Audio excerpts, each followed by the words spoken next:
Kreatinin dan urium itu pasti turun. Bapak Ibu nggak perlu pikirin kalau melakukan cara hal ini.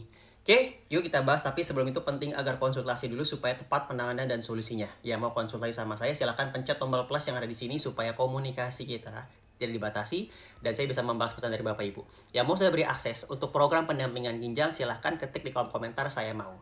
Bapak Ibu, ketika angka kreatin Bapak Ibu tinggi dan urium, jangan hanya fokusnya untuk menurunkan. Kembali lagi, semakin Bapak Ibu fokus untuk menurunkan, semakin lupa akan hal penting. Apa tuh Pak pentingnya? Penyakit risikonya.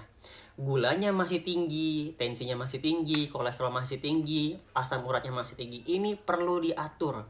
Karena Bapak Ibu, terjadinya penurunan fungsi ginjal pada ginjal Bapak Ibu itu karena ini.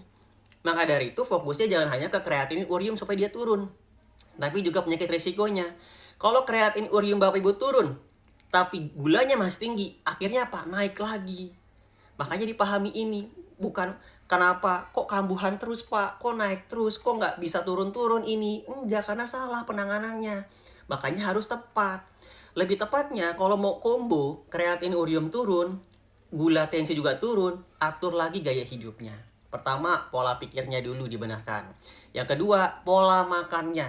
Sudah pernah saya bahas, pola makan itu yang tepat, pola makan yang mencukupi kebutuhan nutrisi harian. Tapi kalau kita mengandalkan nutrisi aja tanpa mengatur gaya hidup pun tidak efektif. Oke, pahami juga timingnya.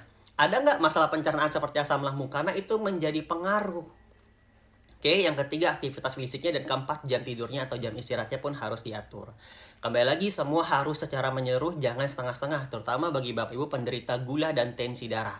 Pahami juga ya, mengatur semua itu harus secara menyeluruh, terutama penderita gula 1 hour after meal, 1 jam setelah makan. Begitu juga dengan penderita asam urat, perlu yang namanya aktivitas fisik atau gula darah, atau ya aktivitas fisik supaya gula darah itu tidak naik.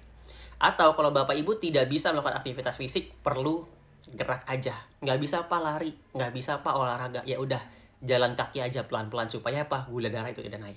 Silakan konsultasikan kembali. Ya mau konsultasi sama saya dan mau menjalani program penguatan ginjal dengan nutrisi juga kontrol gula dan tensi, cek di profil, hubungi saya. Terima kasih, kalau bermanfaat jangan lupa di-share.